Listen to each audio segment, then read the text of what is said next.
Greetings, everyone, and welcome to Tales of Eldura, special kind of thing we're doing today. Hey, everyone. Oh, sorry. Do you want to? I forgot you were talking about it. No, Go for it, honey. I want you to do it. Okay. So thank you all so much for joining us. We're so happy that you're here. We've had a bit of a crazy week. And so instead of doing our regular stream for tonight, we're instead going to be doing a little bit more of a Q&A session. And so we can talk about Tales of Eldora, we can talk about one-on-one play. And we also thought that since Halloween is coming up soon, that it would be fun to talk to you guys about our Land of Vampires campaign. So, yeah. Yeah, so it should be an interesting time. If you have any questions or anything you'd like to see us talk about, just drop it into the stream chat and we will address them as we go. But before we do that, we have to mention that our stream tonight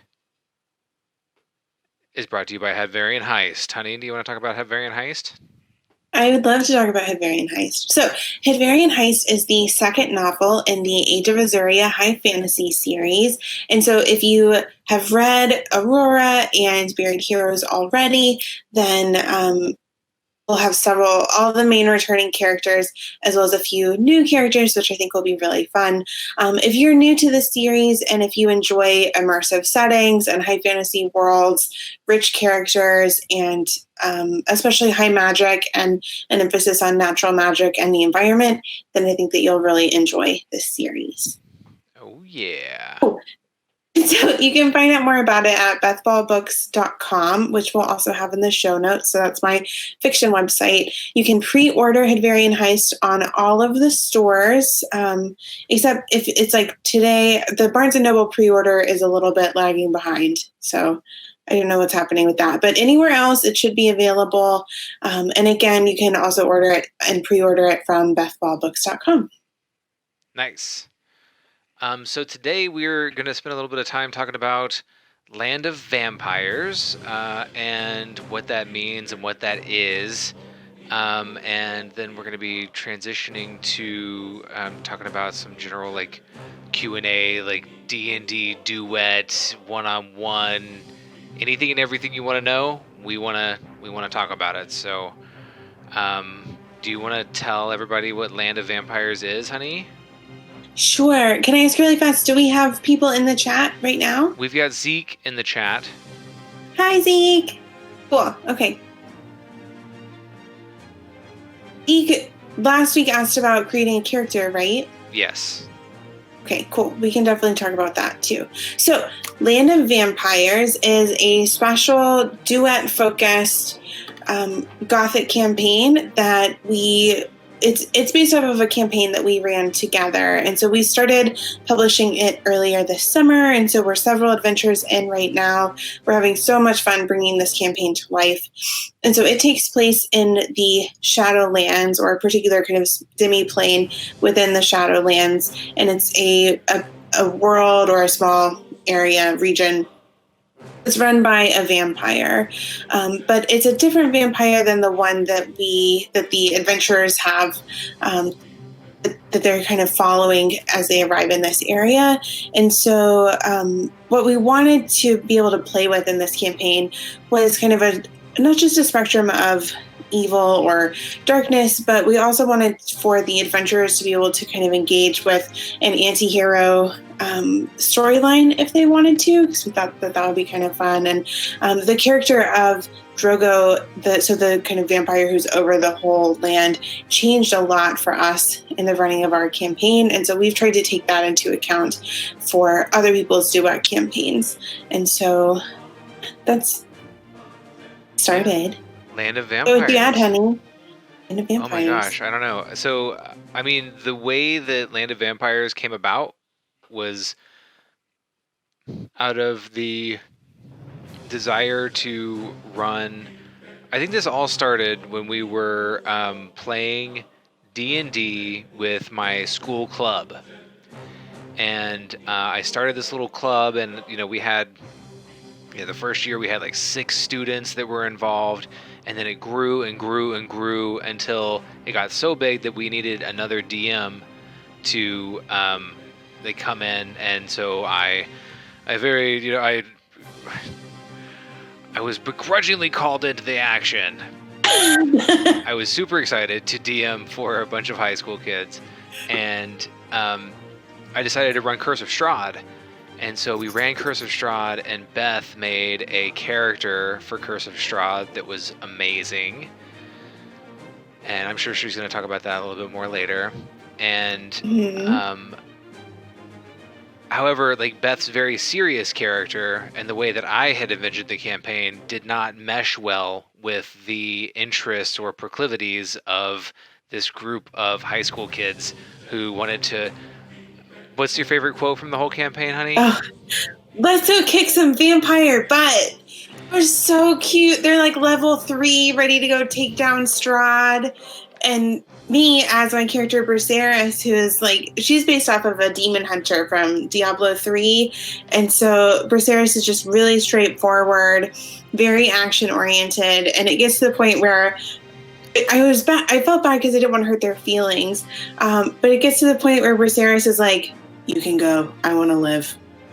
And she just kind of has to leave it at that. I mean, that's the character. But I think there's something really beautiful about being new to D&D where the levels don't, there's not a huge difference between level 3 and level 13. So you're ready to go kick some vampire butt. They really wanted to go kill Strahd.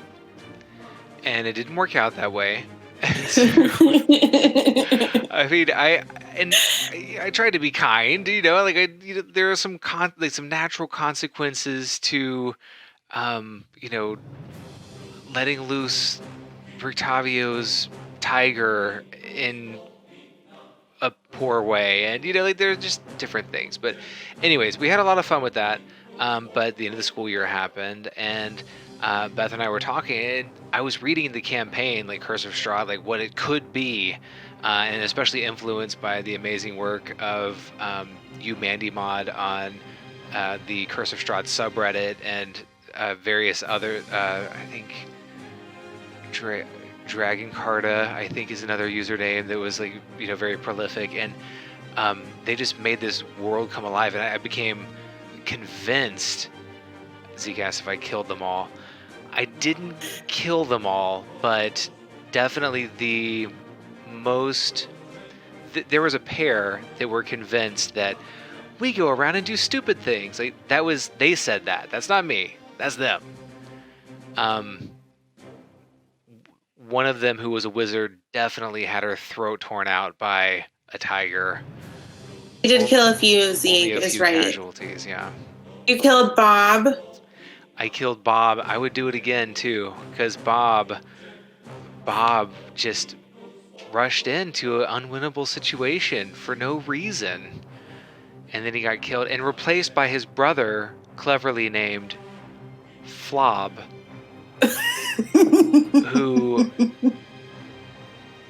who was just so silly. He decided that we were in Vallaki and exploring the lake outside of Vallaki, and we were hunting the murderer of the...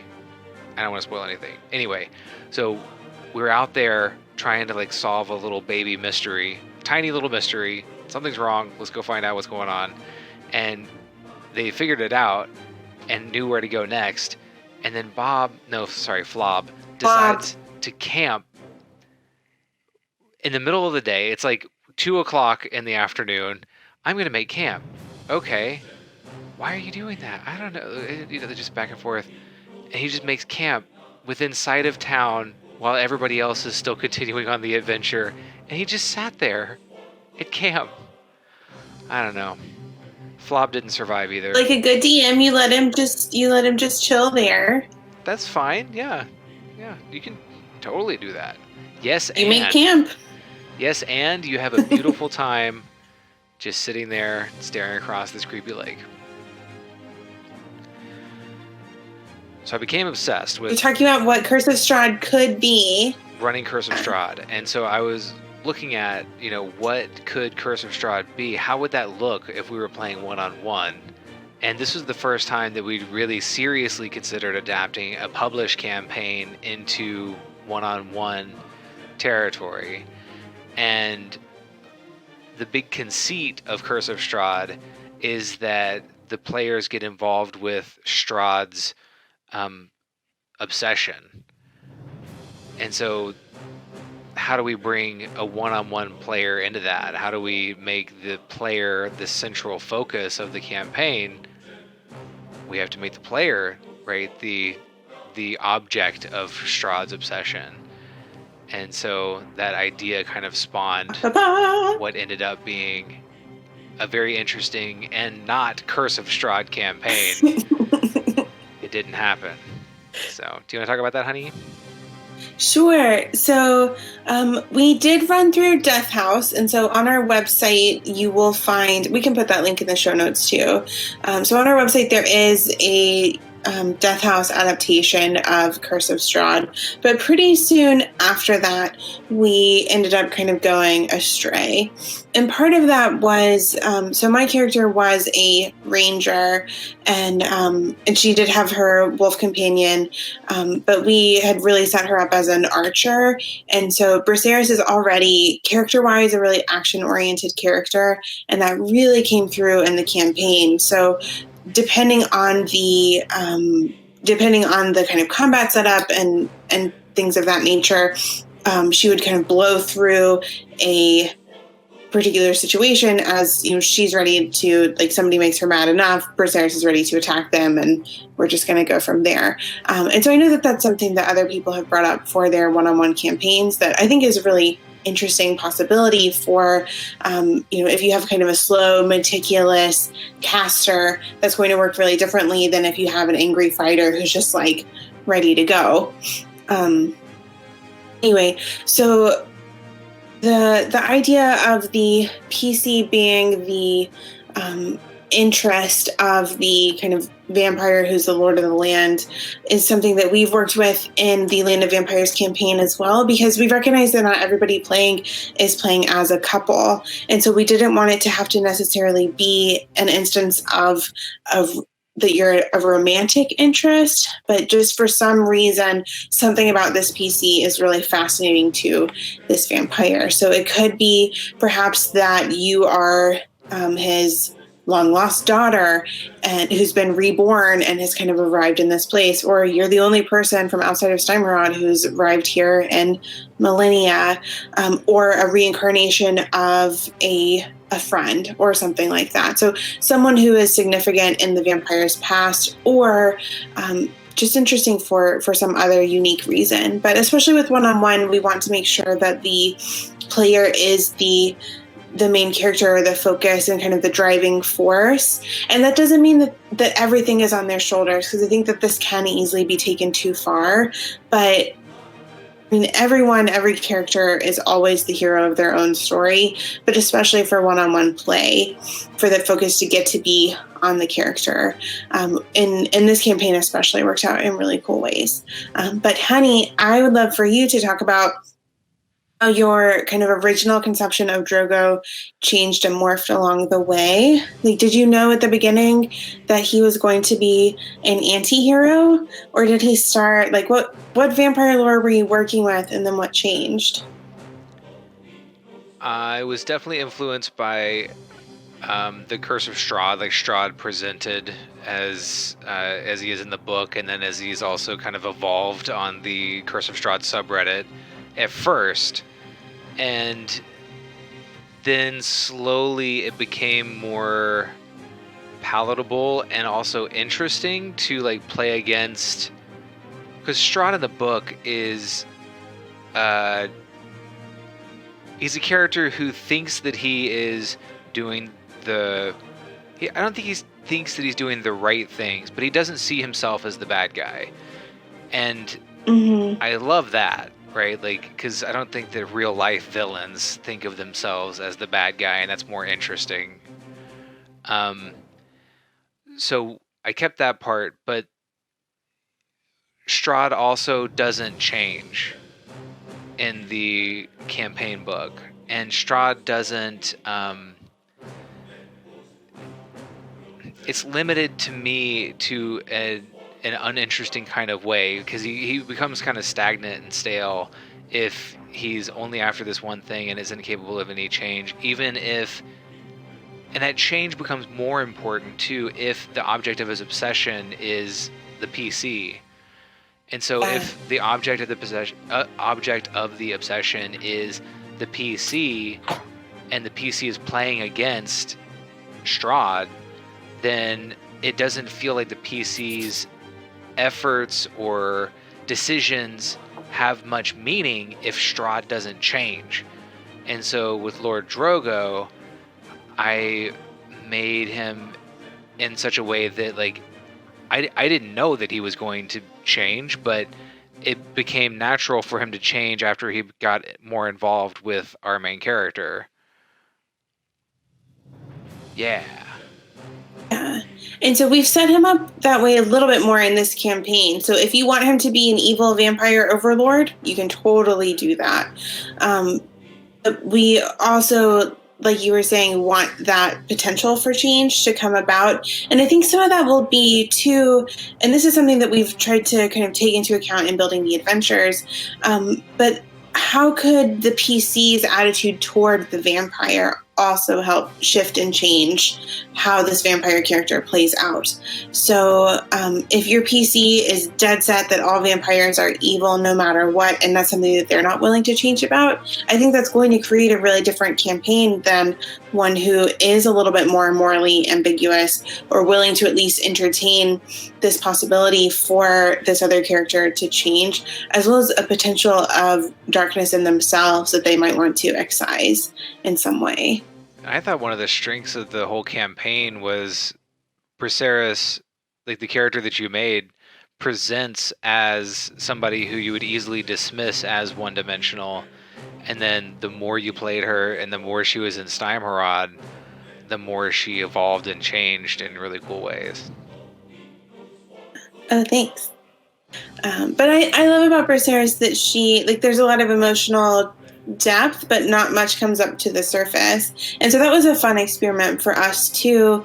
And that's something with Evelyn in Tales of Eldora, that she has some Braceras-y characteristics in that way, where, I mean, there's plenty that she feels, but it's not always going to get expressed because she doesn't want to, or she doesn't think it's helpful in that moment, or for whatever reason, she's kind of learned to shield that.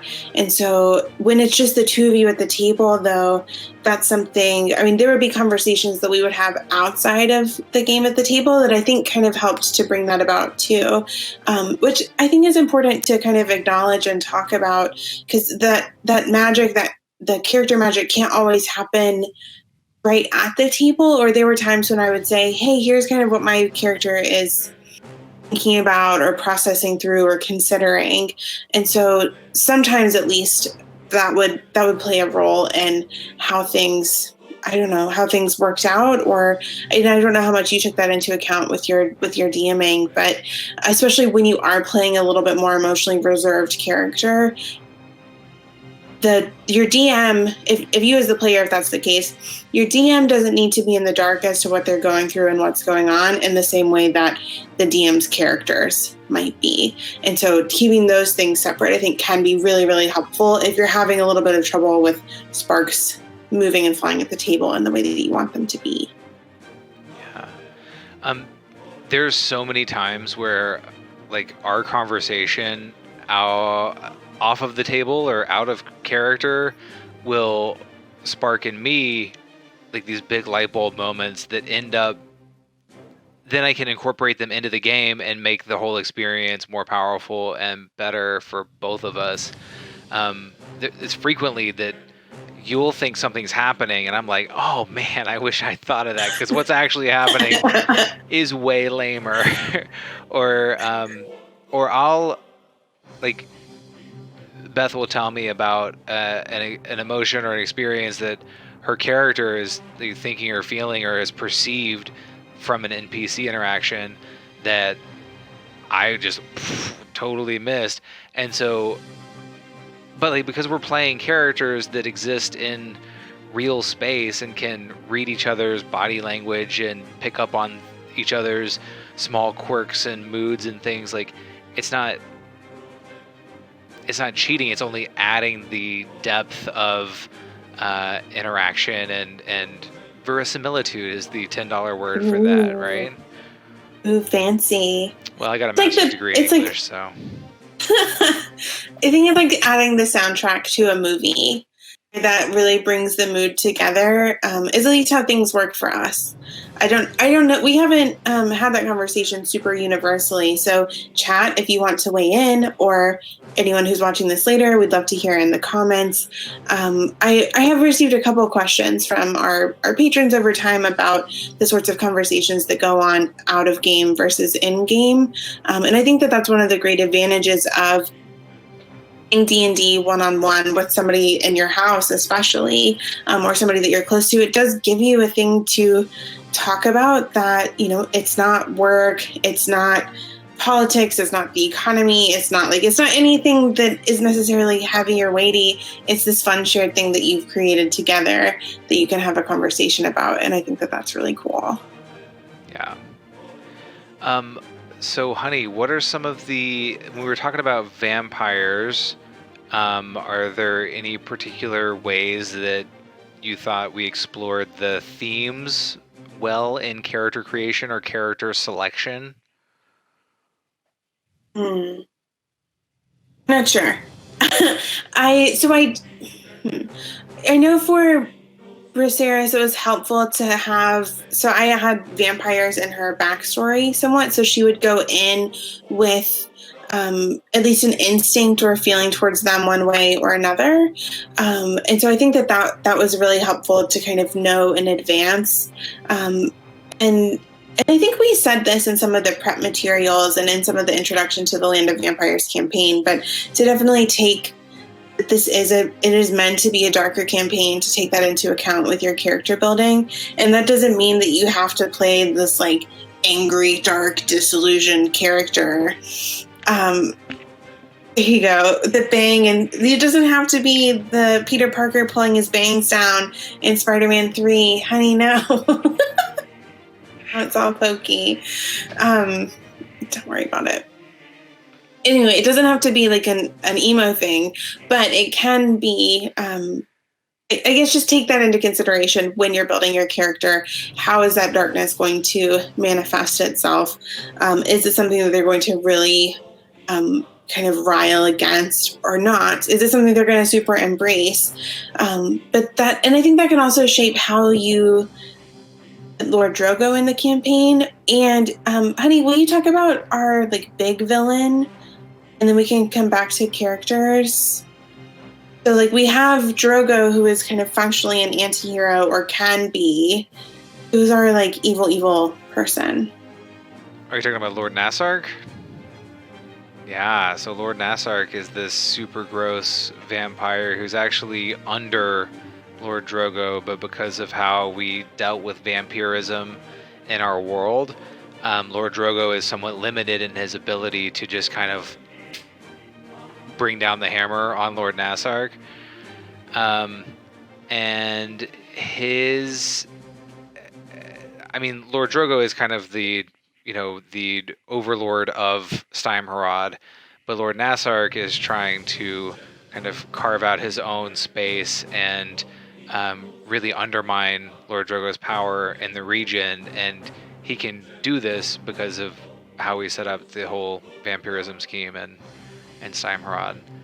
And he's just kind of super gross. Like as the campaign opens, the characters are chasing him into the characters already have a built-in enmity with Lord Nassarg, and are following him as Lord Nassarg is kind of escaping to this place where he feels like he's safe. And so the antagonism between the two can kind of like percolate through the campaign. When the characters land, they have a disadvantage because they don't know where they are, and Lord Nassarg is at a small disadvantage because he's still kind of healing from his last encounter with the players. And then as they come into conflict with one another, I'm imagining in the Lord of Vampires, they can kind of scale together a little bit too. Mm-hmm. As one grows in power, the other can grow in power too. So you have a kind of a consistent, almost rivalry situation with Lord Nassarg. Yeah. And he will be coming into one of the upcoming adventures directly pretty soon, right?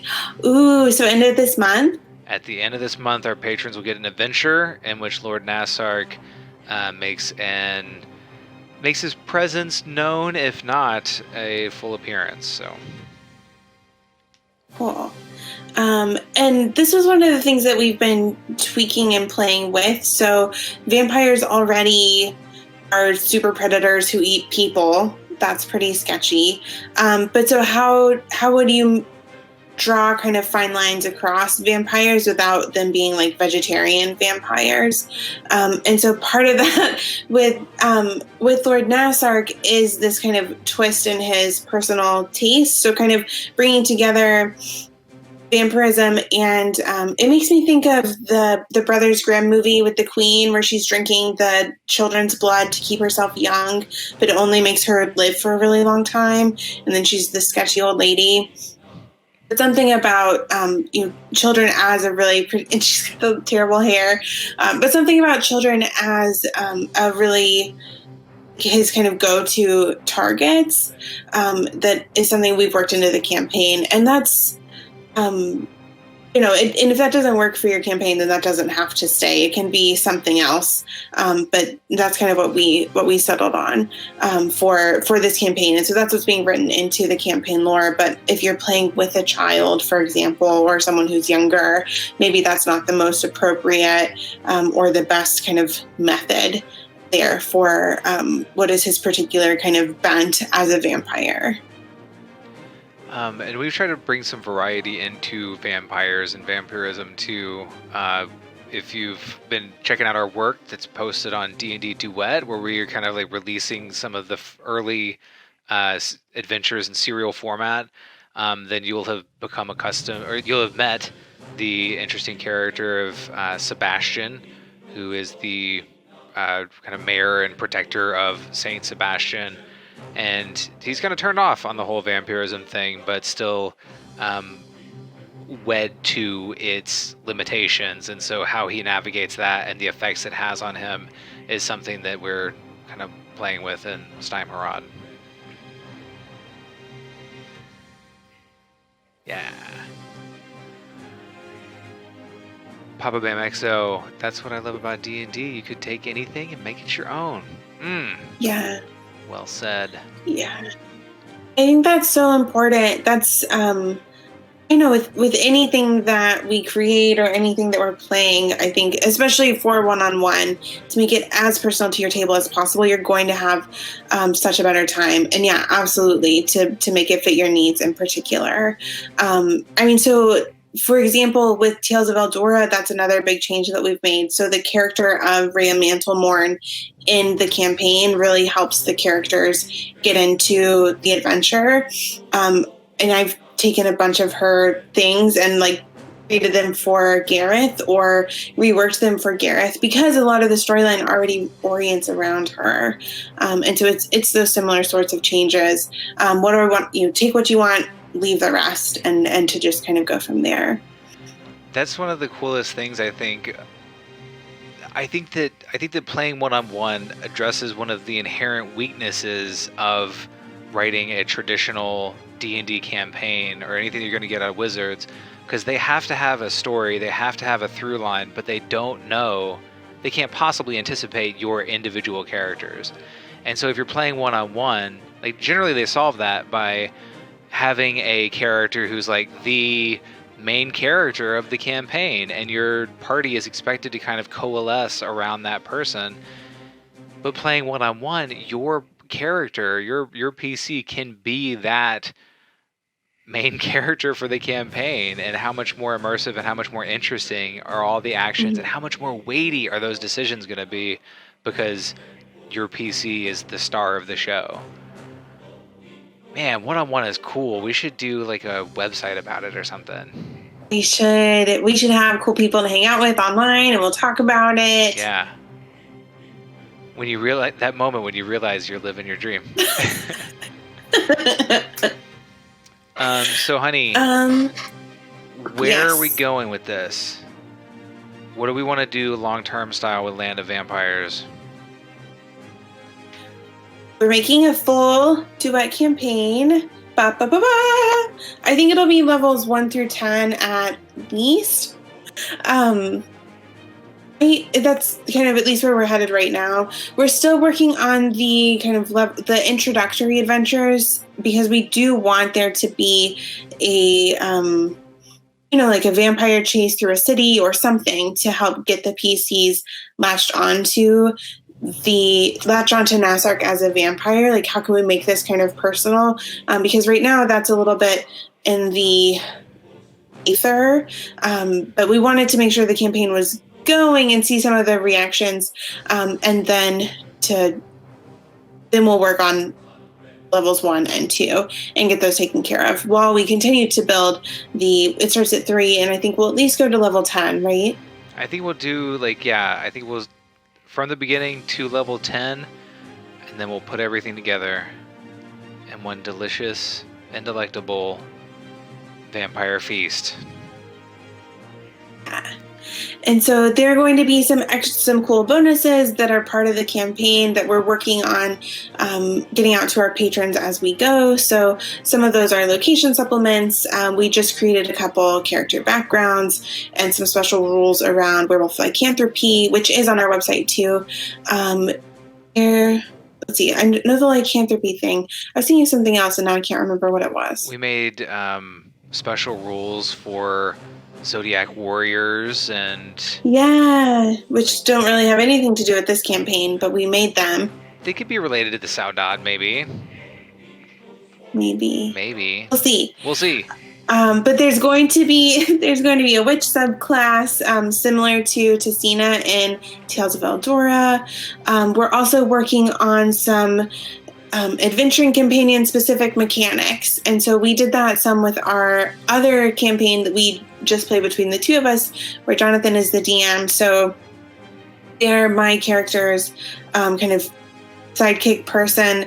One of his things is if he has movement left, he can swap places with the PC if he needs to, because he's I play a druid, and he's more of like a fighter, like a high damage taking character, and so they can if they need to, which has been really cool, like their flexibility with each other, because druids are already really versatile, so that's just been kind of extra fun in terms of possibility. So we're working on some things like that, like Princess Slobberchops rescuing Gareth / Patrick last week with her nose boop of healing. We're gonna get some rules like that. Yeah, it reminds me of when we first started writing DnD Duet stuff. I had this idea for combined tactics, and it was going to be Tensor's Terrific Team Tactics, and I feel like we can build in some of those ideas into our character options, like Jack's strategic maneuver situation where he can switch with. I mean, that's a huge deal if you have a caster right up against a big bad ugly thing, and then you can have another kind of a tanky kind of character run in and swap with them. That's a great feat for that character. And there are so many different interesting ways that we've, that character has been such an interesting vehicle for ideas like this, because he also has a vine whip thing that can move enemy combatants and trigger opportunity attacks as he goes. He used to have a vine whip. He lost it in our boss fight. We'll make him another one. But yeah, so I mean, the companion tactics, I think, will be kind of like feats where you get them as you level up or hit certain stages. So it's not going to be like necessarily a per level thing, but we're hoping that will kind of help balance and provide some options for PCs without necessarily getting overwhelmed by, oh my gosh, well, my companion has 20. Oh no.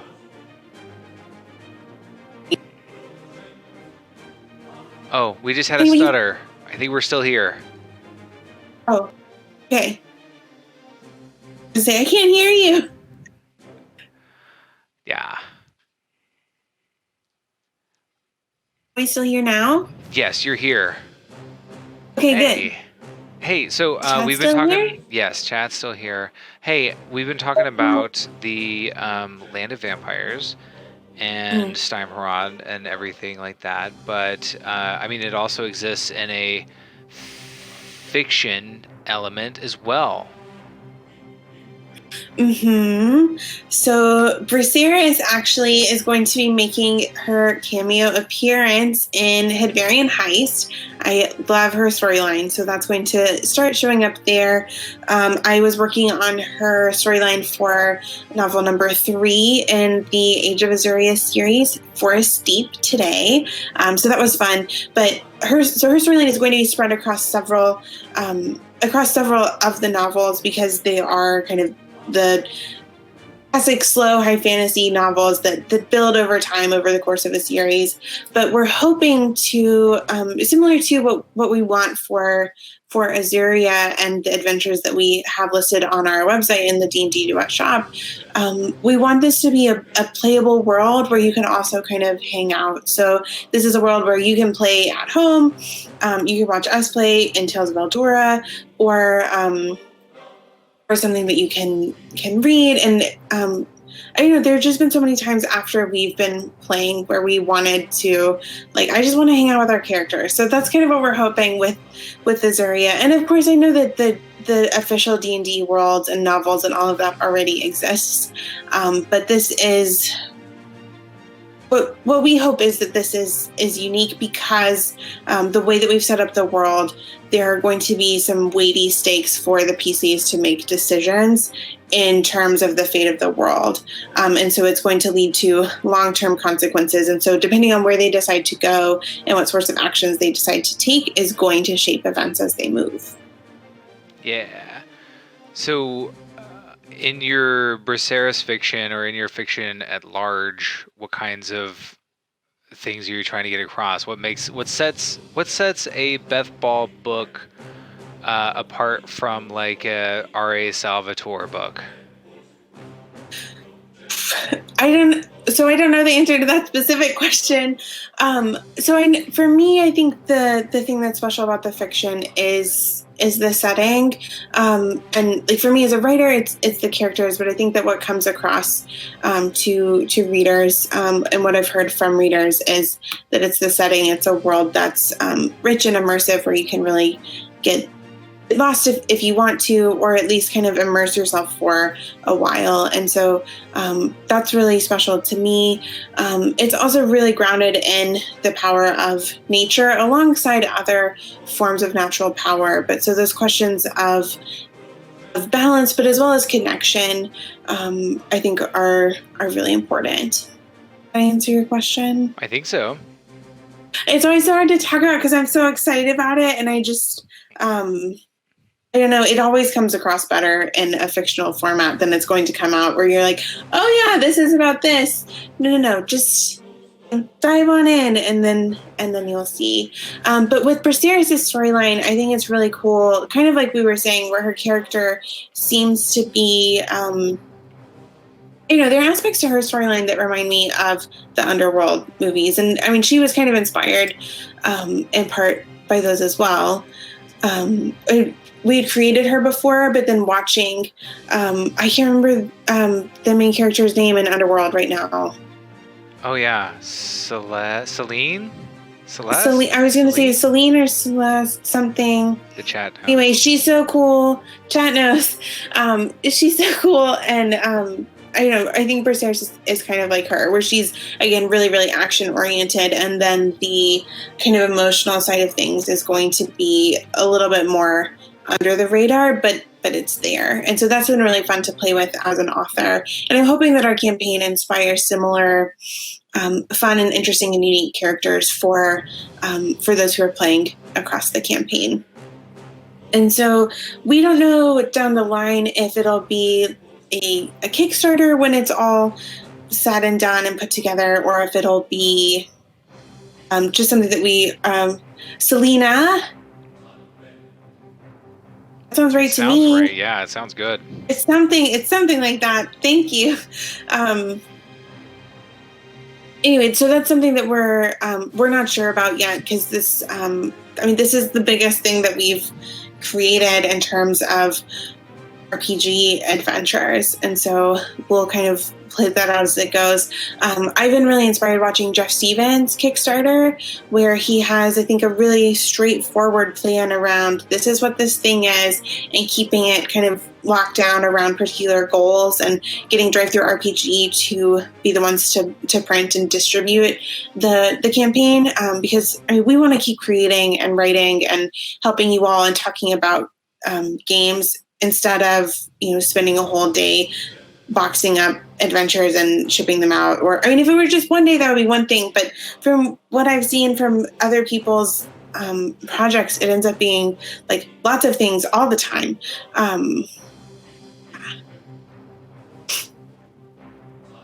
Is there anything else, honey, that you want to say about Land of Vampires?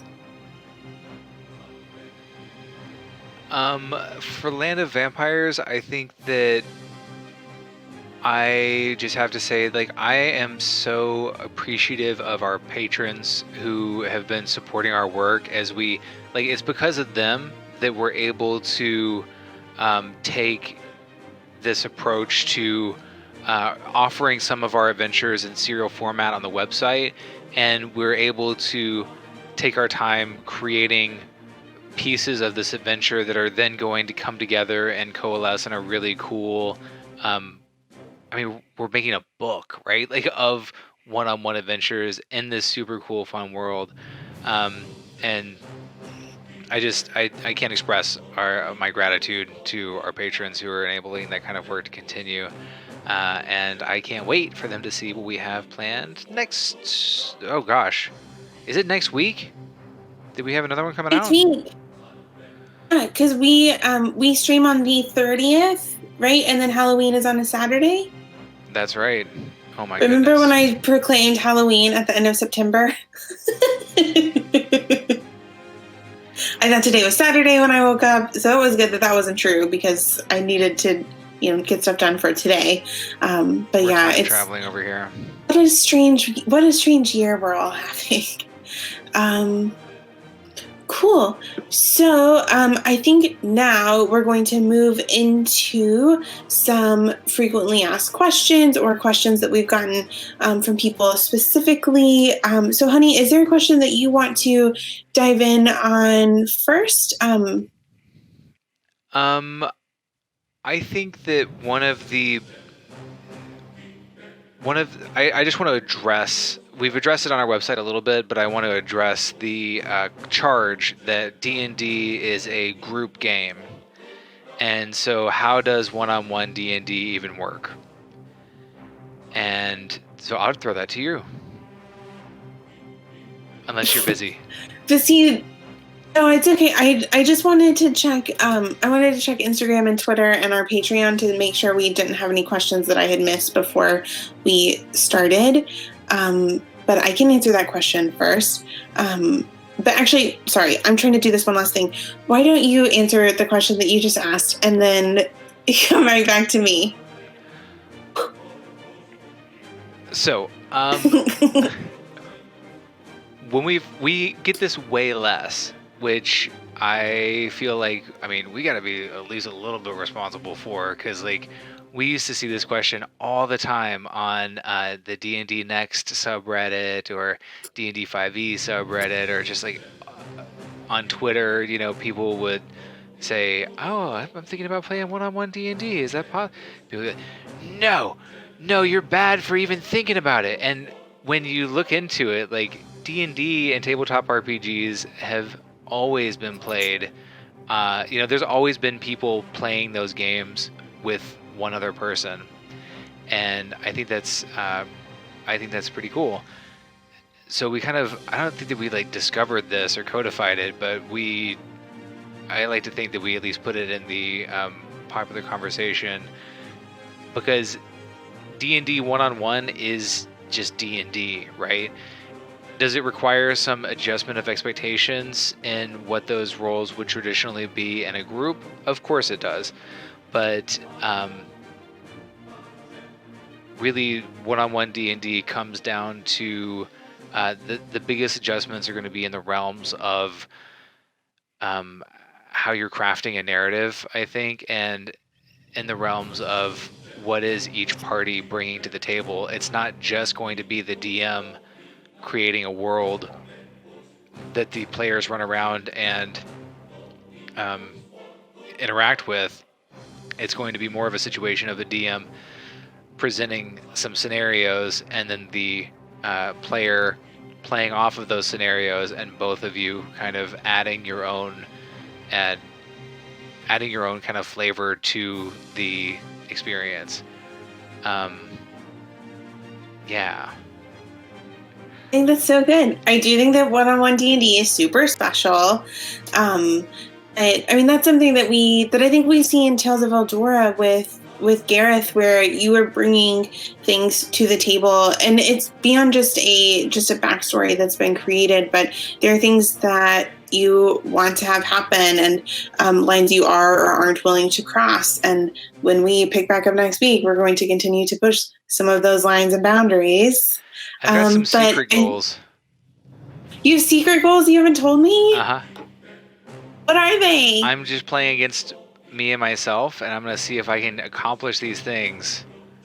And then I'll be like, I win in my own mind. I feel suspicious of this plan. But I do think that we have some questions in chat, don't we? Sure. Okay. So Papa Bam XO says, as players, does it bother you if an NPC steals the show or becomes a hero for a second? Honey, what do you say to that? I think that's such a good question, and that is something that we have run up against. And that's something I've written about on the blog just a little bit, because that, I think the reverse, or not allowing that, sometimes that I think is more apt to rub me the wrong way as a player. And I think it depends a lot on the PC's relationship to the NPC. So there have been times in our duet where one of the DMPCs or GMPC does kind of take the spotlight for a little while, or in that case, we mean like it's their quest that we're solving. So there have been times where Teodric, who is one of the characters we'll see in the novel too, has been working on a particular goal, and the whole party kind of comes around behind him to help him bring that about. And so that is like the DMPC character. And those are, of course, forms of NPCs who is taking the spotlight. But so, in those cases, though, it's totally fine for on Elias's behalf and on my behalf as a player for that to be happening. But it is an NPC that she cares about. I think if I were just someone random, like a quest for a quest's sake, not so much on board for that. I don't know when exactly that would occur, but just kind of playing with hypotheticals. I'm trying to think of other instances. I think the other way that can come about that I think could be a missed opportunity to skip over would be, so let's say that the party arrives to a new area, and there's going to be someone there to kind of guide them around. So when in Tales of Eldora, when you guys landed in Lee's Main, Rowan was there to help you kind of get acquainted with the area and help kind of orient you on your different quests that you were running there. I don't think that she stole the show and at that point.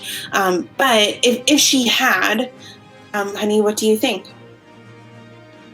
Oh, I think it's a great idea for, especially in one-on-one games where you have an NPC who can kind of act as the fixer or the guide to a new area, so that the DM isn't having to read the box text, as it were, for an entire area. Instead, you can have a cool character that's pointing out some features of a different area.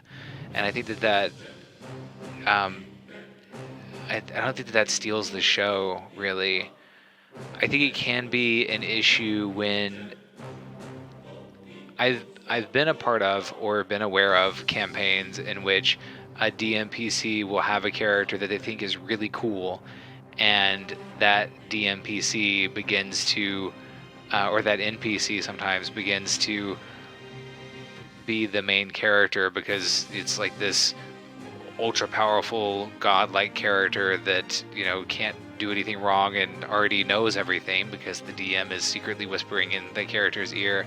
I think that can be a bummer, but I find that I just don't think that happens very often in one-on-one games because I mean, if you go into a one-on-one game with the intention that the PC is going to be the main character and they're going to get involved with other NPCs based on their relationship with those NPCs, the PC still gets to be the main character. It's what is revealed by the PC in that they're willing to go out of their way to help this NPC on their quest.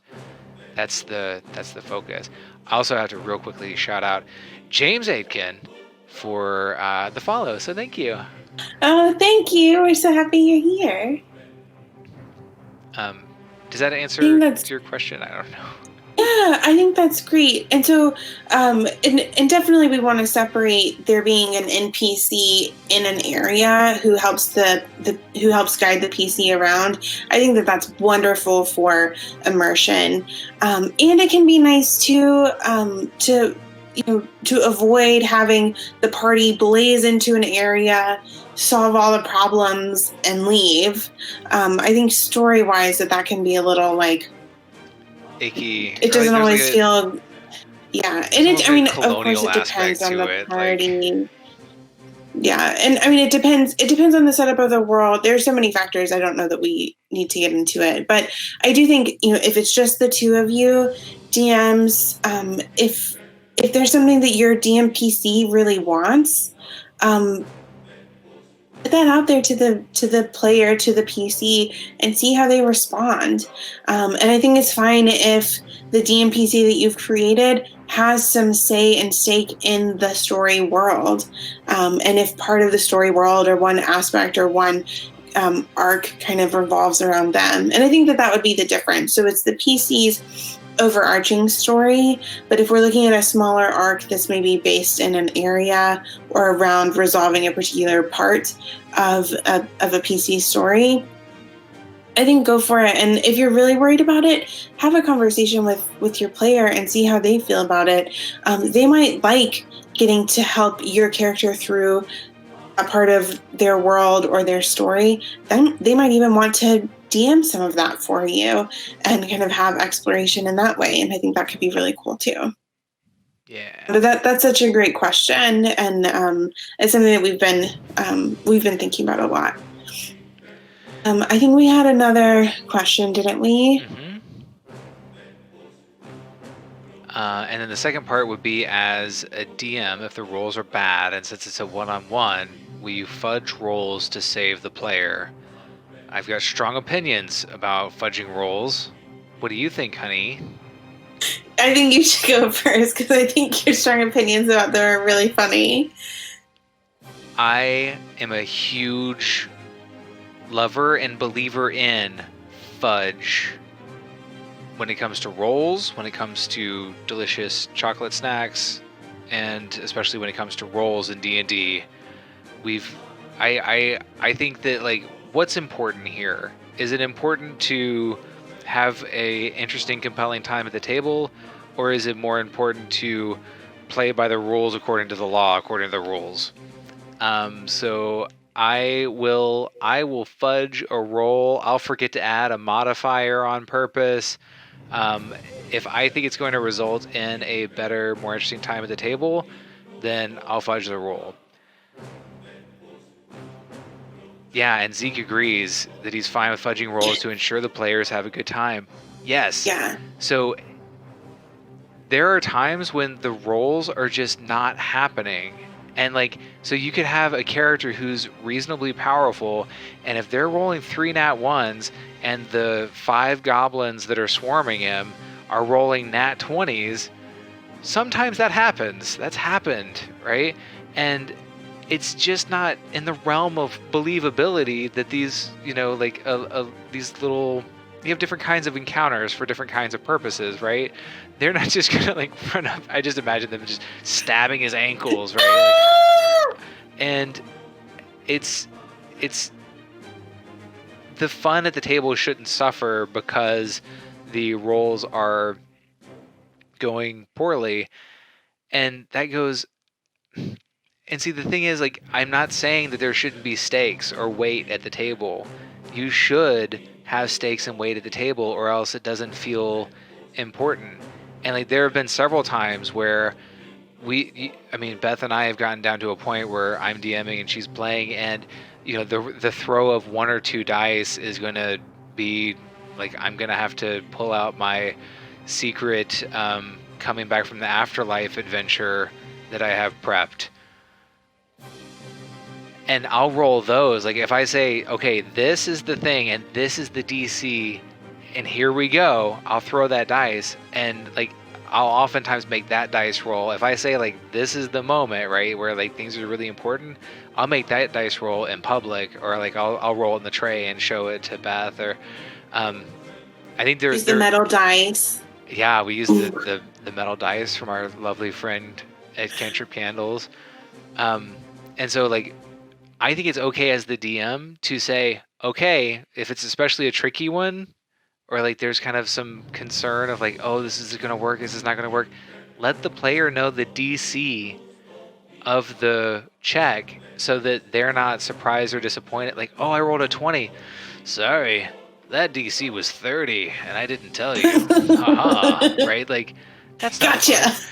So, inform them to an extent. You don't have to tell them the DC of every roll, but I think that's something that I think you really kind of get with practice and with playing with this. Like, Beth and I have been playing together for, is it 3 years now? I think 2. Is it 2.5. 2 years? It's 2.5. It was March of 2018. 2.5 years. So we've been playing together. Wait, is that 1.5? It's at least 2.5. You're right, because DnD Duet is 1.5. Okay, sorry.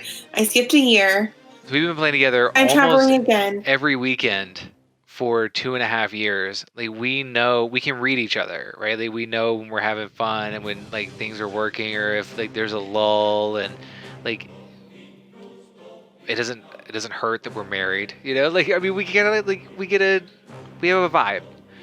And so that's something that comes with practice. Like, the more you DM and the more you play, the more you're going to be able to kind of sense the different temperatures at the table, whether it's one-on-one or if it's in a group. But I don't have any problem with fudging rules if it means that there's more fun at the table. Because at the end of the day, we're playing a game, and it's supposed to be fun. So there. I love what Zeke said with fudging rules to ensure that the players are having a good time, especially if you as the DM have misjudged a monster CR. And that's something that's happened to me in our Tales of Eldora game on several occasions. But so, like, the hellhounds that were suddenly on the stairs the other day, we had, it looks like once you get up close that they're hurt. They looked hurt because I took off 10 points of their HP as they arrived, because the party was more hurt than they had been when I had that set up from before. And I don't think that lessens the fun for them to have 45 HP instead of 55 or whatever it is on that scale. Same thing last week with the surprise. I still feel really tricksy about it. With the surprise specters and shadow, I had already gotten rid of one of each that were supposed to be there. But I also, there were supposed to be at least 2 more shadows, so I got rid of those altogether too, because that wasn't going to be fun. That was going to start to get really, really draggy and tough, especially because Gareth, as the character at that point, just wanted to find his son. And so I think that the story question is important there too. So, like, what are the stakes of the fight in general? So the fights that Jonathan was talking about, where he's telling me, like, okay, the DC for this is 15 or whatever that is, those are often boss fights where, like, we keep the stakes really high and keep everything kind of on the table, because that's, like, this is where it matters. This is what you all have been building toward. And of course there's an element of luck, but there's some strategy that's gone into it too. And I think that I think that deserves to come into play there as well. think if sorry, just let's go kick some vampire butt. And it's funny because it was like literally delivered in a root and toot. They had the little hand. It's so cute, little buddy. Maybe he would have been fine. Probably not, though. Probably not. I think Strahd's modifier to hit is higher than that character's AC, so couldn't have rolled low enough. It hits. I didn't even have to roll. It hits. You take 47 points of damage. Oh, you have 17 health. On the flip side, though, of do you fudge the rolls or not? Like, there have been times. Some of my favorite in-game moments have been when a boss or like a really kind of high-powered monster has crit failed like multiple times. So there was this one crazy boss fight, and I think that the thing that we were facing was more powerful than we were prepared to handle. It was really close. Anyway. So we're fighting this dragon, right? And so I rolled 3 nat 20s in a row. Boom, boom, boom. 3 nat 20s in a row. And then like around the same time, my poor, paladin has like, at 0 HP. He is the one who rolled the 3 nat 20s. I can't remember what happened first. We had 3 nat 20s and 3 nat 1s. But the dragon rolled 3 nat 1s to kill my poor paladin who is like at death's door. And so Jonathan has the paladin's titan just kind of come in and put a protective shield around him. And so I thought that was really cool. Like, there are epic punishments. As well as things can go epically well. But that was like an extreme play with the scale of, he did like 150 points of damage. I'm so excited. I don't know that I'm like focused on making this point, but I think that can be really fun too. On the flip side of fudging rolls, I don't think that we're ever talking about like, oh, you fudge a nat 20 and then like kill the PC. I don't think anybody ever fudges in that direction, but I also think that it can be fine to let the PC feel really, really cool if their rolls are going super well.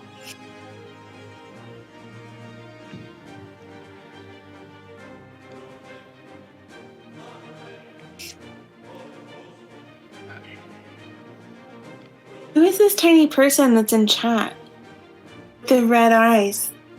That's the Twitch guy. Is he important? Yes. Oh, like Travis is in it. I think that's cool. I think it's really funny that Travis is in it. I think so too. I can't recognize. Maybe I need to make it bigger. I can't recognize who that is. Honey. So, yes. What do you do to adjust a combat encounter if it's written like in if it's written for a party? What are some things that you take into consideration when you are adjusting a combat encounter for a one-on-one game? So I think the easiest thing that you can do first is to get rid of combatants. Because one, it's going to be less fun when you get to go 8 times and the player gets to go once, or you get to go 8 times and the player gets to go twice. It's going to start to be really slow and drag out. And again, all of this is waiting on you, so you're going to start to make weird decisions or take too long. Either way, not ideal. Get rid of some people. I think in most cases, 2 per party member and not more. If they are lower CR things or you want there to be a lot of them, maybe 3 per party member. So like we would never face off more than, I don't think we'd ever face more than 9 things in Tales of Eldora with our 3 main characters. So I think that that's really helpful. I like rolling them as groups too. So if I want like to have the big feel of a swarm or something, these 3 roll together. I have been having more trouble with that in like on Roll20. Mm-hmm. Like I think that works really well when we're playing in person with like a physical table. But I would be interested if anybody has a comment on that in chat or again in the comments later. How do we do that as a as a thing in Roll20. And I guess it could be like you just roll one monster's initiative and then have all of them go. But I don't know how. I guess to me, it doesn't feel like this system online is set up in quite that same way. But yeah, I totally agree. And it's that can be nice too, especially if you have things that move together tactically. For them to go together at once can be really powerful. And that can actually make a lower CR thing kind of a bit bump up just a little bit too, since they're not so scattered and reliant on each other. Another thing, and this isn't exactly in terms of the question, but we recommend having waves of combatants. So, one or two low-level things and then maybe a medium to high-level thing. So you have like the big bad's friends and then you have the big bad or something like that. But some of my favorite combats, and this goes back to kind of the story question where Gareth wanted to go find Patrick, so we don't need to spend a long time in this room just because we're here, because that's not what's interesting and what's driving things forward at that moment. So there have been times when we've been like, okay, this person, they're just not part of the combat anymore. Like this swarm of rats that's been doing 2 points of damage every single round this whole time, but nobody has time to deal with them. They just leave. We kind of go on from there. But I think that that's something that you don't have to be beholden to every single creature just because it's there. And like you told me after our stream last week where there was supposed to be a situation where these demons rush up and these Yugoloths are fighting them on the stairs or something. I know that there are plenty of tables where that combat was played out roll to roll, and because that's how it's presented in the book, right? Like it's like, the bold and it's like a combat encounter, and like you can just let that go. That can just be something that's a cool narration, and then you get on to what your PCs are actually doing. Yeah. Well, and in the book too, I mean, since it is written for parties, I think your party is meant to get involved as these like 7 demons run up the stairs and fight this devil and his 2 friends, and like it's meant to be this whole big thing. But when there are just 3 of you and then 10 potential enemies, like that starts to feel like a lot really fast. And narratively, I kind of assumed that Gareth would just like, if that was the situation, like you guys have to be part of this combat, you just like no, and then you just like run down the stairs. Yeah. And like we've been doing this thing recently where it makes sense for there to be lower level enemies around, but our higher level players, I'm not going to make fight, 15 1/4 skeletons, 1/4 CR skeletons as they make their way to the Crypt of Doom or whatever, where they're really headed, right? Like, I'm going to assume that our level 9 character can just like bop a skeleton to the side, right? Like if Ash can do it, then they can do it.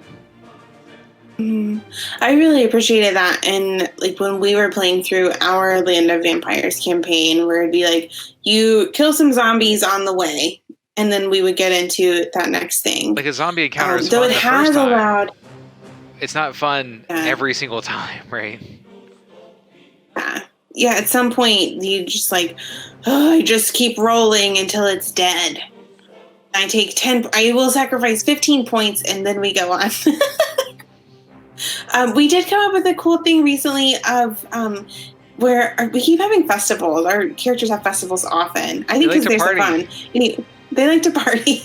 But anyway, so we figured out like having a festival or a fun kind of challenge before going into a larger encounter or having something kind of bigger happen later in the day functions similarly to having a dungeon crawl where you have things that are taking away the PC's HP and their abilities. But in this case, my character was getting to figure out like, okay, how do I throw a party in this area that makes it look like the Feywild? And it's really cool and fun for everybody. And so that was a lot more interesting. It still used my 1 4th level spell. But it was fun. And then I think that playing within limitations, it ups your creativity and that sort of problem solving and is its own form of stakes. It is really enjoyable too. I think it's a I love that you pointed that out, because the idea of I mean, at the core, a lot of D&D is a resource management game, right? Like, you're balancing risk reward and expending resources, whether it's spell slots or HP or time or whatever. And so usually a dungeon crawl is going to slowly tap resources and make characters make decisions up to a boss fight.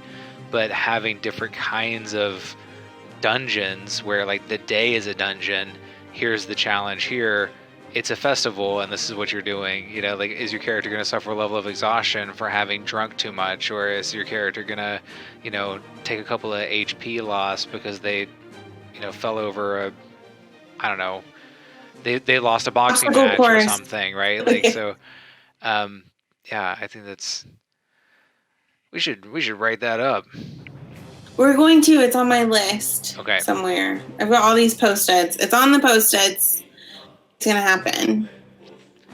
I think that's the questions that we've had, honey, unless there's anything else in particular that you want to address. Was there anything else that you wanted to say in terms of, like, combat mechanics? I think it's easiest and most straightforward to just, like, cut off some of the, get rid of some people, make the people who are there weaker. And then if you're really not sure and there's a mix of kind of higher level and lower level, maybe just pick one or the other. Or again, have them come in droves, or so, you know, kind of sets of 2 or 3 instead of, you know, 5 at once. And that can make the combat go a little bit faster too. I love what we do with waves and rounds sometimes, because there's an added element of, especially when you project as the DM, when you project a consequence for a player not being able to successfully clear an area quick enough or something, like, oh, you hear bashing at the back door, right? Like, it's getting louder, the wood's splintering, and then boom, if they, you know, are still dealing with stuff inside, then they're also dealing with this unknown threat on the outside. That can create a scenario that's really interesting. Or they lose their cool special thorn whip and it's just there forever. Or they could lose their special thorn whip. Zeke asked, the new Tasha's Guide to Everything book has new details on creating NPCs. Are you considering incorporating these new rules into future duet games? I'll speak for myself that I don't know about those specific, like, I don't know what those rules look like. And so if they're cool, then maybe.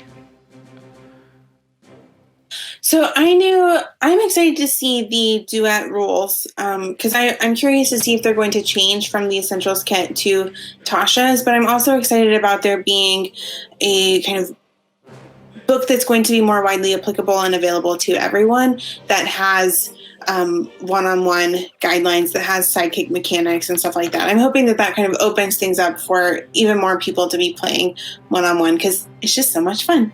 I also knew that there were going to be rules in Tasha's for like talking to monsters or engaging with them, like some more RP mechanics. But yeah, oh, sorry, Zeke answered. Oh, okay. Sorry, so new details on creating NPCs, a stat block that can be applied to low-tier creatures and monsters. I think that sounds really cool. In most of our adventures, we do, in terms of like how things are created. So we'll often start with a base stat block for a creature or monster or an NPC, and then we'll start with creating, so like working from the Druid stat block or the Archdruid stat block, and make adjustments and changes from there. And so I'm curious how much it'll be kind of along those lines, but maybe more oriented for DMs instead of having individual creators. I don't know, honey, can you help me? I don't feel like I'm answering the question. Yeah, so I'm just looking at the Tasha's stuff, like what we know so far about what's going to be in the Tasha's stuff, and I think you addressed some of it already. But a couple of things that I think could be interesting, and we saw in the Eberron book, is group patrons that can offer specific boons and different kinds of, like, they have different personality traits, which would be cool. And then also it's going to expand on the sidekick rules that are in the Unearthed Arcana. We were kind of surprised that, with all the, I feel like there was a lot of fanfare around the sidekicks rules that came out in Essentials Kit, as like, this is like published D&D, published by Wizards D&D stuff where you can play with one other character, right? Like, that's to support that. That's great. And then we were kind of, I don't know, I was kind of surprised that they only took it to level 6 in the Essentials Kit, and but it looks like they're going to expand that in Tasha's. Cool. And it's still going to be the same kind of idea where it's the 3 base types or whatever. So like the expert, warrior, spellcaster kind of archetype, and then they get extra stuff depending on what that looks like. And I think that there's so much more room for exploration and expansion in that that we've kind of messed with in some of our stuff as well. But yeah, I think it's gonna be cool. Do you see more of what Zeke's talking about with creating NPCs? I was wondering if, like, are there going to be more creatures? So we've got like commoner, guard, those kind of base types. I think it would be cool if there were, it's like when you're a level 10 person and you're having this conversation with, regular guards, are you actually so much more powerful than these regular guards that you could kill 10 of them single-handedly? Technically 40 of them. If a guard is a CR 1/4 and you're level 10? Not by yourself. Oh yeah, you're right. Because it assumes a party of 4. Yeah, at least. I think think about a fireball. A level 10 character can drop a fireball. You could kill 10 guards. That I guess makes more sense. I don't know. I'm just saying, I think it would be cool if there were like, these are the regular people, but they're a little bit fancier because you are too. Would be kind of nice. I like that. But we are really excited about Tasha's. I think it's going to have some cool stuff. I want to see the new subclasses because I am running out of druids to play. I need some more options, and I can't get my head around a Circle of Dreams druid. I feel like you'd never get to use your fun subclass things. Dream? It's really cool that you can go back to a place where you slept before. But still, I don't know. Zeke, a party of 4 level 20 adventurers fighting 120 plain orcs is considered a hard encounter. So here's the thing. Yes, that's the math on the CR, but like, I think that 120 orcs would kill a party of 4 level 20 characters. No. So imagine with me. Orcs get something kind of like pack tactics. They get like advantage on rolls.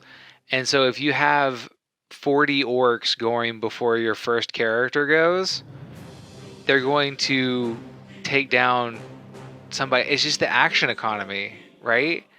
It's the action economy that's going to bend away from the 4 characters.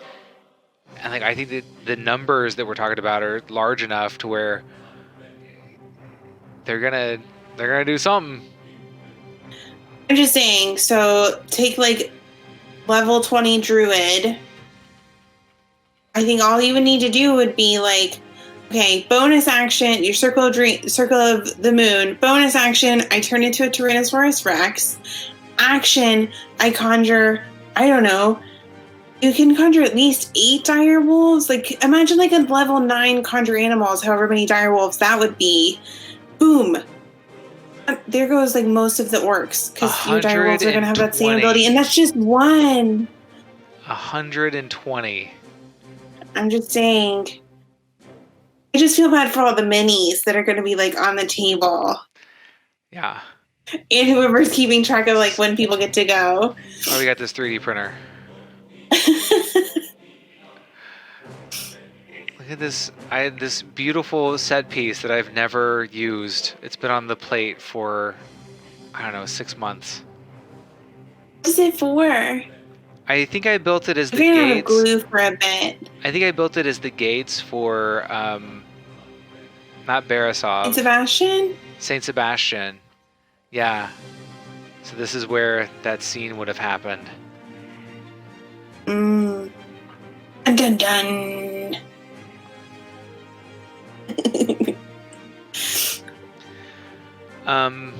Honey, anything else that you wanted to talk about? Yes. I feel bad because Ketra just like showed up, and I think it's almost time for us to wrap it up. Hi, Ketra. I don't know. Ketra, do you have any questions for us? I am really curious about this little blue person in chat. This is the first time that I've been able to see chat. It's really exciting. I think it's feel really super cute how included. interested you are in the little emojis, and They're so funny. Where do they come from? Why are they there? they're the Twitch emojis. Yeah, but like, who decided that like these were the ones? The community. It's cool. It is cool. Are they called something special? Murlocs? I don't even know who's... Zeke, this Zeke, you drew them? Little blue people? Oh my gosh, they're so cute! That's so cool! I have to get really close so I can see them all. Love the one with the giant eyeball poking his head around the beam. Zeke, how do we get to spam your emojis everywhere? Oh, that's so nice.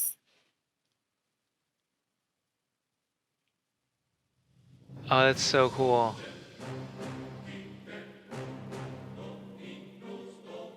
Ow. Love it. Zeke, when Sorry, we so you asked commission me, a do I have bunch anything- of Princess Slobber Chops emojis, we're gonna be barking up your tree. For real. I think the Princess Slobber Chops emojis would be amazing. We have to be fancier on Twitch before we can have our own emojis, but we'll get there one day. I'm working on it. Yeah. Yeah. Every single day, every single stream, we get a little bit closer. Yeah. Thanks to y'all's help. Yeah. Oh, thank you, Zeke. We would love that. Awesome. Okay, honey, I think, are we set for tonight? I didn't see any other questions anywhere. Dungeon duets. Oh, I'm so glad you made it. I was there, my friends on Instagram. Hello, Instagram friends. Beautiful dice. Yeah, I'm so glad you guys could make it. I'm sorry that we are heading off. But yes, we're here every Friday at 7 p.m. Eastern. And we usually play for longer. It's just been like a crazy week, and I didn't have a chance to prep. So it was like we're gonna do something. We're gonna do like, we still want to stream because we love hanging out with you guys, but we wanted to make sure it would be like what's something we can bring all of our energy toward without because we have such an important scene coming up in Tales of Eldora. Yeah. I can't wait to figure out what we're gonna do with poor Gareth being locked in this hell loop and his crown of madness, insanity. And You just need to find the exorcist. I just wanted a super cool golden helmet from my god. I don't know why that would immediately backfire. Yeah, and Ketra, it has been tough times generally all around. But you know what? We're gonna figure it out. Puppy had a fetch incident. Yes, I think we're all gonna be fine. Oh my gosh! Yeah, our Labrador. Do you want to tell him? Well, so he was playing fetch, but he had he like landed on his stick and it poked the roof of his mouth, and we thought that it was more serious, but then he was okay. But I like didn't sleep at all the night after it happened, and then he woke you up early the night after that. And so anyway, he's totally fine now, no worries. And like, it wasn't serious or anything. Don't do it. No, it didn't go in the back of his throat. It poked him, just kind of landed on it. Anyway, he's okay. Where is he? I think he's in the hallway. He usually makes an appearance. Oh, he came in earlier. I had to shut my door this time so that it would, we wouldn't have a microphone thing. But sorry, I see Carolina's head every once in a while down beside you. I thought he was there. It was. I thought that he was up underneath the desk. Yeah, honey, do you want to thank our patrons for being amazing? Yes. Thank you so much, patrons. We're really excited to get this next part of the adventure to you all. And we so appreciate your support and encouragement. And thank you guys for making this stream happen, for requesting it, as well as for making our adventures possible, our website, everything. So if you are interested in supporting us on Patreon, we would love to have you join our special community. And you can find us you can find us at patreon.com/GroveGuardianPress. Yes, and we so appreciate you all turning out in the chat and the questions that we got. And I don't know, it's so much fun to get to interact with this community, and you all are awesome, and we so appreciate you. So that's it for Tales of Eldura, and we'll see you again next Friday at 7 p.m. to figure out what the heck Gareth is going to do with this terrible situation that my benevolent DM has put me in. Dun, dun. Dun, dun, dun. All right. Thank you all. Hey, everybody.